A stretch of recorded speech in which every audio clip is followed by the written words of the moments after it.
Sudah 2 bulan, Pak Jokowi belum kunjung terlihat sembuh. Apakah ini adalah pertanda jika ternyata penyakit Pak Jokowi adalah guna-guna, sebuah kiriman ilmu hitam, atau orang bilang santet? Atau bahkan ada yang bilang bahwa kesaktian Pak Jokowi ini hilang saat beliau melawat ke Vatikan, ke tanah suci orang-orang Katolik.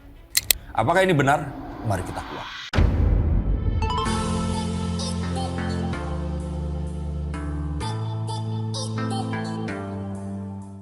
Halo, saya Sikers, kembali berjumpa bersama saya Denny Darko. Tidak ada yang namanya misteri, yang ada adalah tanda-tanda yang kita semua coba untuk mengerti apa yang kira-kira terjadi dan siapa kalau ternyata ini memang disantet. Siapa yang berani menyantet Pak Jokowi? Mari kita lihat. Penyakit Pak Jokowi yang tak kunjung sembuh banyak sehingga hari ini, tapi banyak netizen juga bilang itu hasil perbuatannya, mulai dari track record Pak Jokowi yang mulai dibahas tentang mungkin karena selama menjabat beliau ini banyak melakukan kezoliman, ataupun juga dia selama di tanah Vatikan ini kesaktiannya luntur, dalam tanda kutip ya, kesaktian spiritual yang pernah dibicarakan juga. Terus juga mungkinkah Pak Jokowi ini memang bukan terkena penyakit medis atau seperti apa, Mas? Kalau yang dibilang tadi itu betul ya, bahwa kesaktian dan sebagainya, maka kita tahu bahwa Indonesia ini negara yang arif terhadap apapun. Baik sesuatu yang bersifat medis dan sesuatu yang juga bersifat spiritual atau supranatural. Saya yakin jika istana ini pun juga memiliki orang-orang yang ya percaya dan juga mungkin kalau boleh dibilang terdepan di hal-hal yang seperti itu. Tapi saya tidak ingin terlalu menuju ke sana. Karena dalam hati saya lebih percaya kepada sesuatu yang bersifat medis atau ilmu pengetahuan. Nah, tapi menuduh beliau ini kehilangan kekuatan dan sebagainya, saya ingin katakan bahwa kekuatan Pak Jokowi itu bukan ada di situ. Nah, di mana nanti saya akan tunjukkan. Kesaktian Pak Jokowi itu tidak di situ. Dan saya yakin kesaktian Pak Jokowi ini masih ada. Dan kalau ditanya apakah memang ini adalah sebuah kiriman ilmu hitam, saya pikir Pak Jokowi lebih sakti dibandingkan itu, dan saya sangat-sangat yakin, bahkan bukan dugaan lagi, gak ada orang yang akan bisa menyantet seorang Jokowi. Ada juga di salah satu channel YouTube yang membahas kemungkinan besar ini juga karena Pak Jokowi stres karena Pak Prabowo mulai menjauh, apalagi beberapa kali Pak Prabowo diam-diam bertemu dengan Ibu Mega dan mulai menjaga jarak dengan Pak Jokowi gitu-gitu. Nah, ini masalah psikis ya. Ini sesuatu yang juga kalau kita bilang itu diarahkan oleh beberapa channel yang membenci Pak Jokowi, dan mereka ini memang merawat kebencian di channel mereka ini. Memiliki penonton hingga ratusan ribu di setiap kontennya dan tentu saja menghasilkan ratusan juta di setiap bulannya. Saya melihat bahwa kecenderungan ini sangat membahagiakan dan membuat gembira orang-orang yang menonton. Tapi pada kenyataannya, jarak yang diciptakan antara Pak Prabowo dan Pak Jokowi ini adalah sesuatu yang disengaja. Nah, mengapa seperti itu saya akan jelaskan di konten berikutnya. Tapi saya akan spill sedikit. Ada yang namanya Peraturan Presiden tahun 2018 nomor 18. Di situ ada sebuah ketentuan di mana dokter kepresidenan ini merawat semua presiden yang masih hidup, baik yang menjabat maupun yang sudah tidak menjabat. Nah, tidak pernah ada sebuah rilis resmi tentang kondisi medis Pak Jokowi ini. Tidak pernah ada juga sebuah pemberitahuan tentang bagaimana Pak Jokowi ini ditreatment.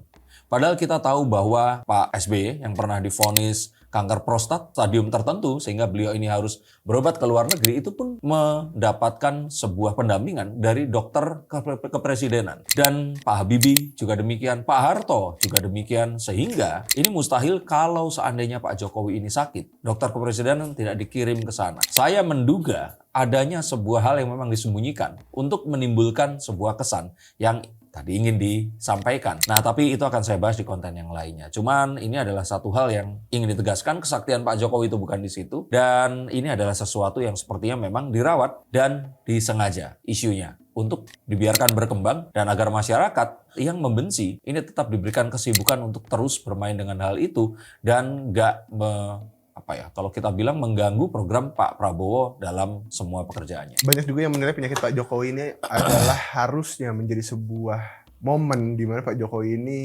berintrospeksi. Introspeksi. Jadi kayaknya udahlah Pak, jangan terlalu ikut campur di politik lagi karena kan sudah selesai. Mungkin ini juga hasil dari Bapak terlalu banyak ikut campur di politik, padahal Bapak udah nggak jadi presiden. Seperti itu gimana?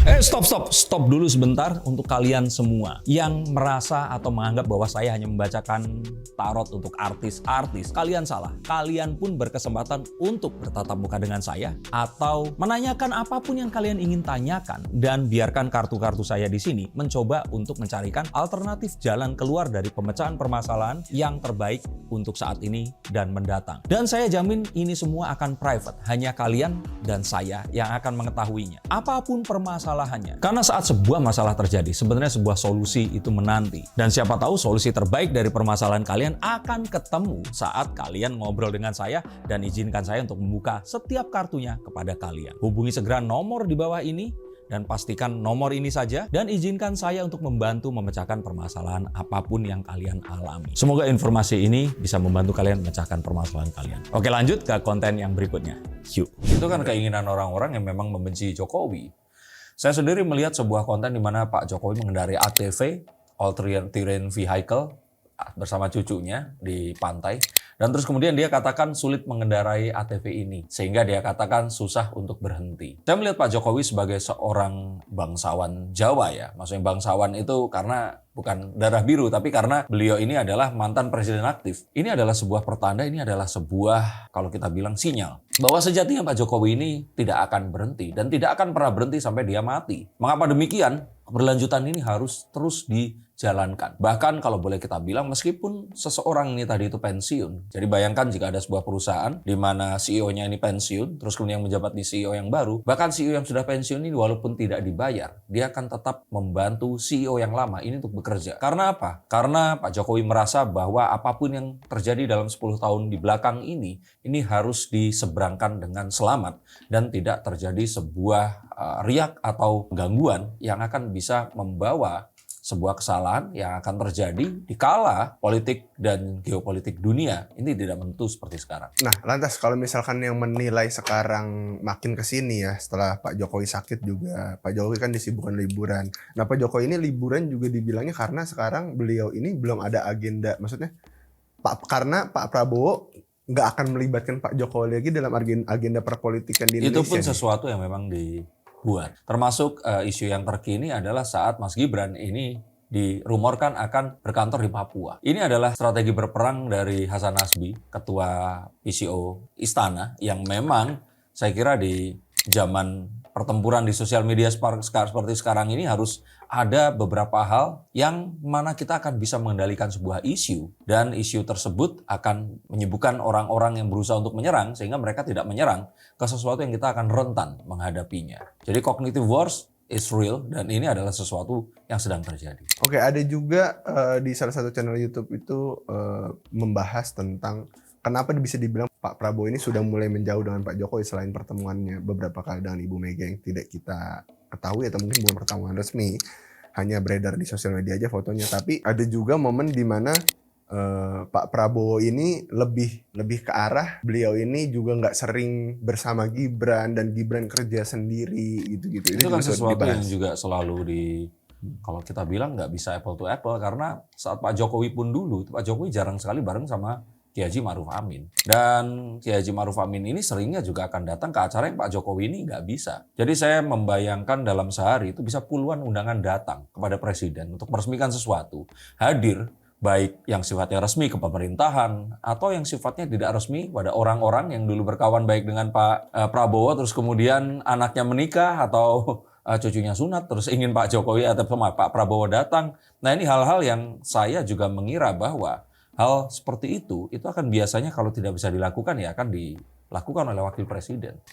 Nah dalam hal ini semua itu kalau saya kira Pak Prabowo dan pihak istana mengetahui seperti apa Mas Gibran ini sebagai sasaran tembak dan sudah disepakati memang itu yang akan dilakukan sebagai decoy atau pengalih perhatian agar Pak Prabowo ini tetap bisa lancar menjalankan semua upayanya. Bahkan ada sebuah teori yang juga lucu di sini yang mengatakan bahwa Pak Prabowo ini mulai menjauhi Jokowi karena melihat sejarah antara Pak Prabowo dan Bu Mega yang memang lebih jauh daripada sebelumnya. Saya pikir jika Pak Prabowo akan mendekati Bu Mega itu bukan harus dengan sebuah retribusi menjauhi Pak Jokowi dulu walaupun itu mungkin disyaratkan oleh Bu Mega. Tetapi saya juga menyoroti bagaimana relasi antara Bu Mega dengan Pak Prabowo yang memang nggak selalu mesra. Bahkan beberapa kali pengkhianatan itu bukan dilakukan oleh Pak Jokowi, tapi dilakukan oleh Bu Mega ini. Karena kan tentu saja saat terus kemudian kemarin Jokowi menjadi wali kota Solo dan terus kemudian menjadi gubernur di DKI, menjadi presiden 2 kali, itu sesuatu yang kalau Bu Mega tidak merestui, itu pasti akan sulit untuk terjadi. Dan kalaupun ternyata kita entertaining the idea bahwa Pak Jokowi pernah mengajukan memperpanjang sehingga periode ini 3 kali.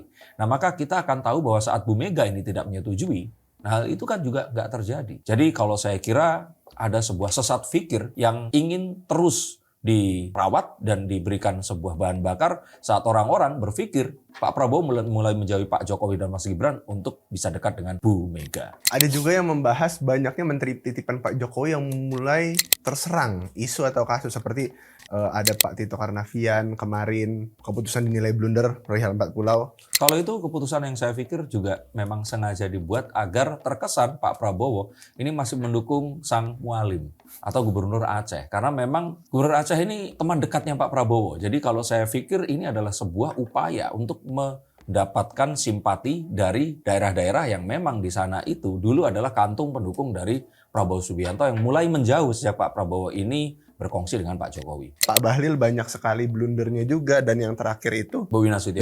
Bobi Nasution yang mulai anak buahnya ditangkap-tangkap oleh KPK lah. Menurut Mas Den gimana? Saya pikir itu juga sebuah pengkondisian agar menunjukkan bahwa tidak ada sebuah keberpihakan kepada siapapun. Tapi apapun itu Pak Bahlil ini nggak akan pernah diganti. Karena dia adalah satu-satunya orang yang sepertinya mendukung sebuah misi penting, yaitu mengganti 9 naga dengan 9 haji. Apa itu maksudnya 9 naga dengan 9 haji? Nah, itu di konten yang berikutnya. Oke.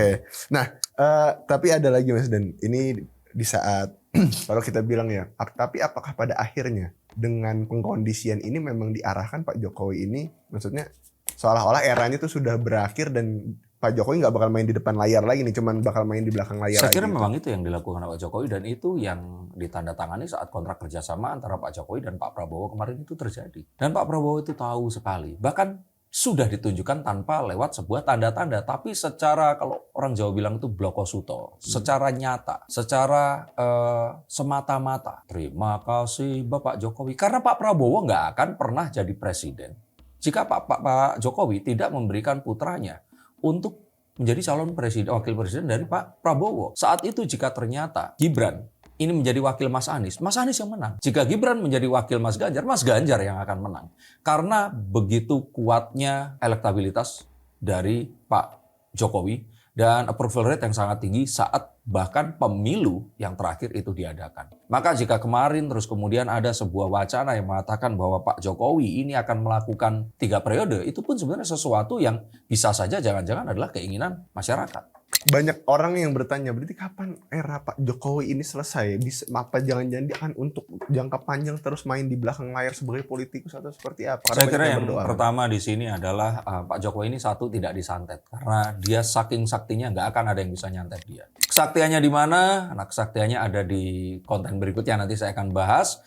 Dan ada satu lagi yang tadi saya ingin katakan bahwa ada sebuah upaya memang menyembunyikan proses pengobatan yang memang saya yakin ini dibiayai oleh istana. Dan kalau ditanya sampai kapan, saya kira sepanjang Pak Prabowo nanti menjabat, paling tidak 5 tahun masa kepresidenannya. Selama Mas Gibran ini tetap menjadi wakil presiden, maka Pak Jokowi ini akan terus ada di sana. Karena ini seperti sebuah paket yang memang harus terjadi. Bahkan menteri-menterinya pun ini pasti masih akan tetap di sana. Bu Sri Mulyani itu silahkan yang ingin berharap beliau ini diganti, silahkan kalian nangis terseduh-seduh selama-lamanya karena sepertinya ini akan sulit sekali untuk nanti tergantikan. Juga menteri-menteri yang menyeberang dari era Pak Jokowi, maka ini adalah sebuah kesepakatan politik yang memang tidak akan pernah bisa diganti.